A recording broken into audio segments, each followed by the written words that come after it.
Hello, my name is Matthias and welcome to the FPL Scope YouTube channel. Today we're doing a video called Versus Mode, which is pretty much self-explanatory. I have picked out two players that are kind of similar or comparable if you want, and I'm going to compare them, obviously, and see which player I prefer and try to make the best case for both of them, the case against both of them, and see who ends up being the better choice. So I have four different teams that I have two players from the same team, if that makes sense.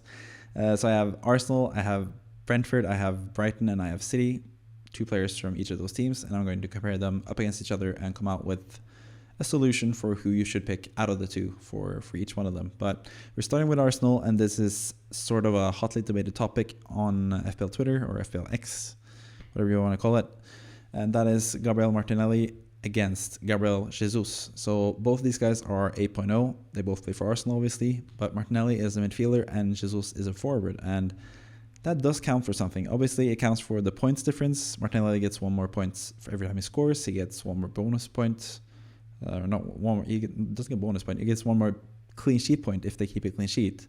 Meanwhile, Gabriel Jesus, the advantage he has as a forward when it comes to bonus is that whenever he scores, he gets more bonus point system points, which affects how many bonus points you get in the end. So it's easier for Jesus to get bonus points. If Jesus scores once, Martinelli scores once, and that's the only thing they do, you most likely see Jesus getting the bonus points, whether that's 3 bonus points or 1 bonus point. So it's kind of 50-50 when it comes to what's better out of the midfielder or the attacker, especially if both are goal scorers like they are in this case. But the thing with these players are they have their own strengths and weaknesses. You have Martinelli, who is more of a lethal finisher. He is probably the best finisher at Arsenal. He gets a lot of chances, or gets quite a few chances. Doesn't get quite as many chances as Jesus, but he is much better at taking his chances and scoring goals. And that's what he did last season, where he scored, I think, 15 goals in the league. And yeah, he was really amazing. Yeah, as you can see, 15 goals in the league. It says there right on the right on the graphic there.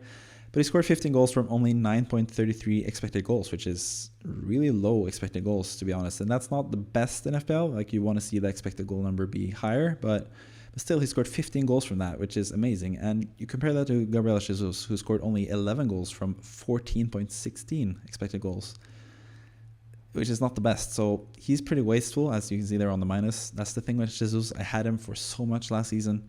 So much of last season I had Jesus, and he just kept missing chances, and it was so annoying to watch. And that's kind of like purely from like an enjoyment perspective. It's more enjoyable to have a player who is more clinical when he gets the chance.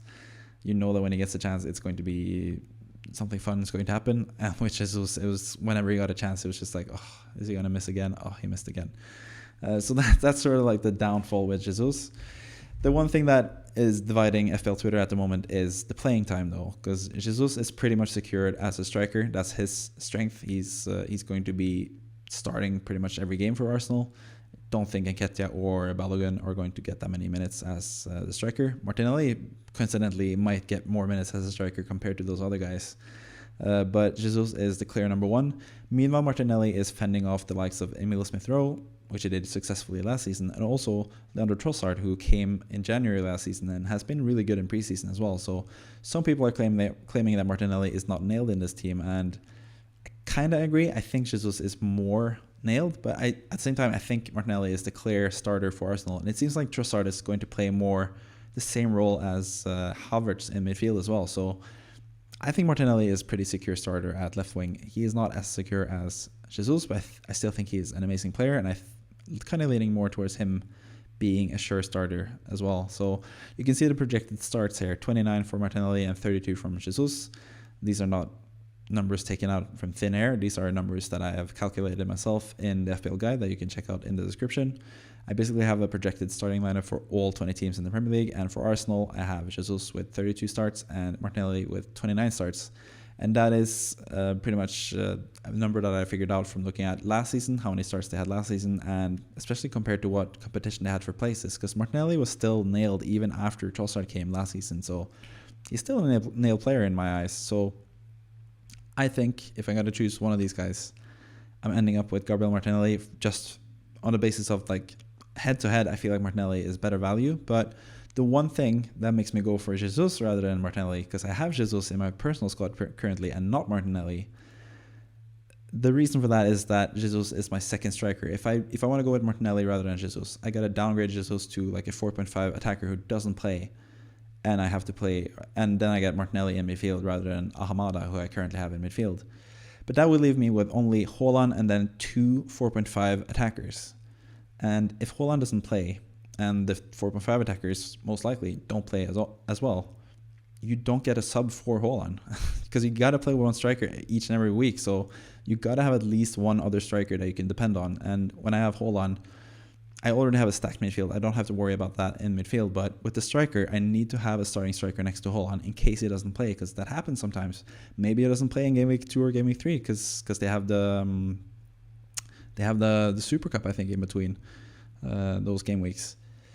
Maybe Haaland doesn't play, and if Haaland doesn't play and I don't have a second striker, I'm kind of screwed. So that's why I have Jesus. He is my second striker. But if you are going for the 3-4-3 formation and you have Jesus as your third striker option next to someone like Nkunku and Haaland, or next to someone like Nicholas Jackson and Haaland, or Darwin and Haaland, or whatever combination you have at Haaland, if you are in that situation, I think I would actually prefer Martinelli. So it's kind of counterintuitive. I have Jesus and not Martinelli in my own team, but I think if I could choose freely, if I didn't have this burden of having two attackers, I'd probably go with Martinelli because I feel like he's going to be a pretty secure starter and get a lot of goals, and he's more clinical. He still gets very good non-expected goals and expected assisted goals per 90 minutes or points as well, 0.59, which is really good. Jesus is at an incredible 0.75, which is fantastic, but like I said, he's wasteful, so he doesn't really make the most of it. So yeah, kind of not a solid conclusion when it comes to Martinelli versus Jesus, but yeah, I think that there are a good case to be made for both of them. I think Jesus is still a fantastic starter. You can also go with both of these guys at the same time, as well as Saka, if you want to ditch Gabriel Magalhaes in defense. You can go triple up on Arsenal attack, because I feel like the first game against Nottingham Forest might be one of the best games of the season when it comes to points, because I think Arsenal are really ready to go. They really want to avenge last season. I think Nottingham Forest are not ready to go. They don't have a left back. They have a lot of issues with their squad. They haven't signed that many players. So yeah, I think both of these guys could also be very good at the same time. And sometimes this is just down to luck as well. Maybe Jesus finally scores his big chance and Martinelli misses his big chance for some reason. That can happen like incidentally, even though Martinelli is more clinical than Jesus. So yeah, pretty much a 50-50. Slight edge to Martinelli, but I have Jesus in my own team. So yeah, make of that what you will. But we're going to move on to the next set of players, and that is Mitoma and João Pedro. And these guys are players that I currently don't have in my squad, but these are also two guys that I'm really considering in my squad. So João Pedro would obviously be the third striker in this situation. He would be the third, or either the second striker rather than Jesus, or the third striker. But if I don't go with Pedro, I have Jesus, so I don't have the same issue here as I would be with Jesus if I have to downgrade him to get Martinelli, because obviously Mitoma is cheaper, so I don't have to do the same type of downgrade. But anyways, that is very convoluted. But I think it's sort of the same here. Mitoma, he actually has better numbers as well. He's more Premier League proven. He has all that stuff, but he's 1 million more expensive than Pedro.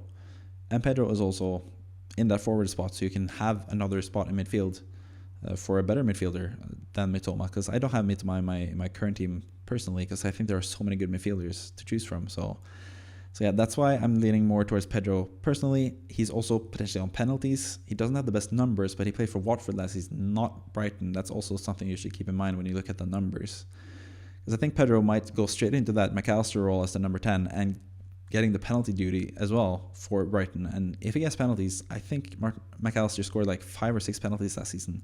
If he can score 5 or 6 penalties on top of the goals he scored last season, Pedro's going to be an amazing pick. And for the money saved, I think he's better. I think Mitoma, some people are saying that he's overhyped. As you can see, the minus for him as well is 0 goals, 1 assist in his final 11 games in the Premier League. He sort of had a poor end to last season. I still think he is fantastic. He had that run before those 11 matches where he scored pretty much every game week. He scored like all game weeks. I think from game week 20, what was it, game week 22 or something, until like game week 20 or 30. I think he scored pretty much every game week except for the 2 game weeks I had him. So that's also sort of why I'm burnt when it comes to Mitoma, and I kind of want to go with João Pedro instead. But yeah, João Pedro, not the same numbers, not the same nailed onness as Mitoma. Mitoma is a more safe player, I guess. Nailed and Premier League proven, as I've written in the positives. João Pedro has played in the Premier League before with Watford, but that was when he was a bit younger. Played for a dysfunctional Watford team. I feel like he's going to gain a lot from joining this Brighton team, and that's why I prefer him over Mitoma in the end, really. He's also a forward. I kind of like to have another forward because there are so many good midfielders, like I said previously, and he is 5.5. So I'm leaning towards Pedro if I'm going with either of these guys because they have really good matches. The opening 3 matches for Brighton are so good. Like, they play Luton at home in the first match.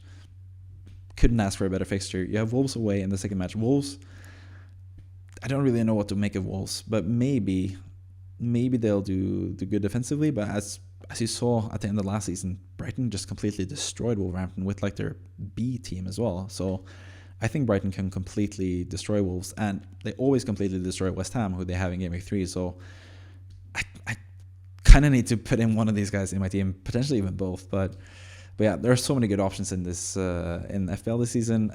But out of these two, slightly leaning towards João Pedro, but I also have to be more certain that he's going to start every game because I feel like he's going to start a lot of games. I have 26 projected starts for João Pedro because I feel like he can play as number 10 mostly. He's going to play sometimes as a striker as well. He can also play on each wing. So I think he's versatile enough to play a lot of matches. But I think Mitoma is also kind of the clear number 1 at left wing. You have Simon Adingra, I think, who played really well in the Belgian league last season, but he's still unproven. So I think Mitoma is more a secure player, but I kind of like the upside of Pedro with the penalties and potential that he has in a new team. We know what we're going to get from Mitoma. We don't really know what we're going to get from João Pedro, so I'm leaning towards the latter in this versus exchange. Moving on, we have another similar pairing. We have Mbeumo in the Brentford midfield, and we have João Wissa in the Brentford attack. They also sort of have a similar sort of vibe to them. Wissa has been really clinical when he's gotten a chance. 7 goals from 5.6 expected goals. I think it was even better the season before. I think he had like 7 goals from like 3.4 or something expected goals or something. Obviously, he's also a bit cheaper. He is 6.0 compared to 6.5. So it's not the same price difference as João Pedro. And you have Mbeumo, who is even more nailed than Mitoma is. I think he's going to play pretty much every game like he did last season. He played 37 matches, and that's the projected starts I have for him this season as well. And Mbeumo is also on pens, like João Pedro was. Wissa's not on pens, as far as we know at least. And Mbeumo scored a really nice penalty the other day against Aston Villa in a friendly. So he's also on set pieces. He's on pens. The price difference is only 0.5. So I think you know where I'm going with this. I kind of prefer Mbeumo. I feel like Mbeumo is kind of overlooked now. He's still sort of a template player, but he's sort of getting dropped more and more from every team. But I feel like over the long haul, he has really good fixtures. He is on set pieces. He is on penalties. He's a sure starter. That's the only thing. That's the other thing with Wissa as well. We don't really know exactly that he's going to be a starter. For his tenure at Brentford so far, Thomas Frank has been benching him quite a lot because he's been scoring a lot of goals, but he's just keep finding himself on the bench. And especially now at Brentford, they have some other good attacking talents that they can use. Obviously, Tony is suspended. That's why these guys are super interesting in the first place. But even without Tony, you have Kevin Schade, who is their record-breaking signing from Germany. A lot of people are raving about Schade as a potential fantastic Premier League option in his own right, or FPL option in his own right. And you also have Keane Lewis-Potter, who is also super overlooked. Like, people haven't paid attention to him at all. He was injured mostly for last season for Brentford. He was also a record signing before Kevin Schade broke that record. Keane Lewis-Potter was the record signing for Brentford. So they have a couple of other players that could play in the starting lineup and could knock Wissa down to the bench. So that's why I prefer Mbeumo currently. I also like Wissa. I think their opening match against Spurs at home could be really good for them. I think both could be a viable option as well. That's pretty much the case for all of these teams. You could go with both. You could go with none. And you could go with one. And if I had to pick one out of these two, I'd pick Mbeumo. So pretty much those guys done. Finally, we have Manchester City. We have Phil Foden and we have Julian Alvarez, who are two fantastic players. Two players, if they had consistent playing time, we had both of them in our teams because they are really cheap for their price if they play every game week. I just did a video about players that are really good just did a video where I did a bunch of different squads, and one of the squads was if only they were nailed squad, and both of these guys made that team. If only they were nailed, they'd be fantastic prospects, and that is true for both of these guys. But I feel like Foden is slightly more nailed. Seems like he is slightly preferred, especially, this is just my own theory, that City have lost a couple players. Gundogan went to Barcelona and Riyad Mahrez went to Saudi Arabia. Those two guys are really experienced. They've lost a lot of experience in their front line, in their attack. So I feel like they're going to go with a more experienced player, which is Foden in this case, rather than Alvarez. So that's why I think Foden is going to play more. He's also more versatile. He can play both on the wing and as a false nine even, or he can play as an attacking mid. Or on the left wing as well, Foden. He can play pretty much everywhere in attack. So Alvarez is more, he can play on the wing as well, but he's mostly a striker. And with Haaland in front of him, it's pretty much going to be Haaland most games and Alvarez at some points. But Haaland and Alvarez can play at the same time as well. But I think Foden has a bigger chance to play regularly. But even looking at the underlying stats, they are pretty similar for these guys. They are pretty similar when it comes to being clinical. 11 goals from 5.9 expected goals from Foden last season. Fantastic, amazing. I didn't really think about that much until recently with Foden, but yeah, both of these guys are really clinical if they get the chance. Both of these guys, if they play regularly, they are fantastic. Foden usually plays a lot of games at the start of the season as well. That's the other thing with him, as you can see in the plus there. Starts seasons on fire. He did that last season. The first 10 game weeks, he was the best player to own out of pretty much everyone in FPL apart from Haaland. But after that, he didn't really play that much. Towards the end of the season, it felt like Alvarez was kind of preferred over Foden by Pep, but that might have changed now. You never know with Foden and Pep as well. You never know with him in general, his Pep roulette, so it's difficult to judge. But I feel like Foden has a better chance of starting, and I feel like also if I knew that both these guys got 90 minutes every game week, I'd still back Foden. I still think Foden has proven more in the Premier League so far than Alvarez. Obviously, Alvarez is a fantastic player in his own right. The other thing that's interesting that is not in the stats on this page is their age, because a lot of people assume since Alvarez is new, Foden has been here for so many years, you all expect, oh, Alvarez is the younger one, but actually Foden is younger than Alvarez by like a couple months. So that's also interesting. Like, you could make the argument, like that's why before I checked their age, cause I figured Alvarez was like a year or two younger than Foden, and that's when I figured, like, if Alvarez not adapts, if he is what's the word I'm looking for here? If Alvarez develops as a player, he could be really good. He could develop and become super good. And that might still be the case since he's not Premier League proven, sort of. Like, he proved himself in the Premier League last season, but maybe he gets super good in the second season. Maybe it does the same as Grealish and those other guys for Man City. So maybe that's a different angle. But when it comes to age, at least, Foden has just as good of a chance to develop as Alvarez when it comes to age. So yeah, it's again difficult to choose, but I think Foden is the better pick currently. He is 1 million more expensive. He is a midfielder, of course, as well, but I feel like he is more a sure starter, especially at the start of the season, depending on who they bring in as transfers as well. But yeah, Foden is the better pick currently. But if Haaland gets injured, if Haaland gets for some reason gets rested or anything like that, then Alvarez is the better pick, because if Alvarez starts as a striker for City, he's going to score 20 plus 25 goals probably if he starts every game. And I don't think you can say the same for Foden if he starts every game, but Foden is fantastic value, even more so than Alvarez. So yeah, that's pretty much the conclusion. So going through it again, I can go through it and try to give you more of a definitive answer. First one is the most difficult one, I feel like, because it depends on your team, but I think Martinelli is the better pick, just mano a mano, if you don't think about the rest of the team. I think Martinelli is going to get more points than Jesus for the same price, so I prefer Martinelli in this case. Mitoma against João Pedro. I think João Pedro is better because he's on penalties most likely and he's more versatile. Mitoma, I still think he's a good pick, and he's more nailed than João Pedro, but I think I'm leaning towards Pedro if I'm picking a Brighton player in my team, or attacking Brighton player at least in my team. So João Pedro is my pick out of these two. Third, it's pretty clear for me, this is Mbeumo. I think he's better than Wissa. I'm a huge fan of Wissa, by the way. I've sung his praises the last few seasons as well, and I never really understood why I didn't get that much playing time for Brentford, but that's exactly it. I don't really trust his playing time 100%. I know for sure that Mbeumo is going to play. I know for sure Mbeumo is going to be on at least set pieces, potentially penalties as well. His penalty against Aston Villa was really well taken as well. Waited out Emiliano Martinez, who, as we all know, is a great penalty saver, and just put it in the other side compared to the goalkeeper. So yeah, I think Mbeumo is the better pick out of these two, especially with the price as well, not being that much of a difference. And finally, Foden against Alvarez. I'm going to lean towards Foden in this case.